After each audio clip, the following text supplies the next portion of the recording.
காங்கிரஸ் சந்தித்த பேரிழப்பு முன்னாள் பிரதமர் மன்மோகன் சிங் மறைவு. முன்னாள் பிரதமரும் காங்கிரஸ் மூத்த தலைவருமான மன்மோகன் சிங் திடீர் உடல் நலக்குறைவால டெல்லி எய்ம்ஸ் மருத்துவமனையில் அனுமதிக்கப்பட்டாரு. ஆனா வயது மூப்பு மற்றும் மூச்சு திணறல் காரணமா டிசம்பர் 26ஆம் தேதி நைட் 9:51 மணிக்கு உயிரிழந்தாரு. அவரோட உடல் டெல்லியில இருக்கிற அவரோட வீட்டிற்கு பொதுமக்கள் அஞ்சலிக்காக வைக்கப்பட்டிருக்கு.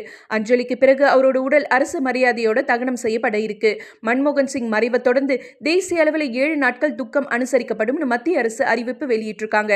தேசிய கொடி அரை கம்பத்துல பறக்க விடப்பட்டதோட அந்த ஒரு வார காலத்துல நடக்க இருந்த எல்லா நிகழ்ச்சிகளையும் ரத்து செய்து உத்தரவிடப்பட்டிருக்கு. 100 நாள் வேலை திட்டம், இலவச மற்றும் கட்டாய கல்வி, உணவு பாதுகாப்பு சட்டம், தேசிய கிராமப்புற சுகாதார இயக்கம்னு எக்கச்சக்க திட்டங்களை தான் பிரதமரா இருந்த காலத்துல மன்மோகன் சிங் கொண்டு வந்தாரு.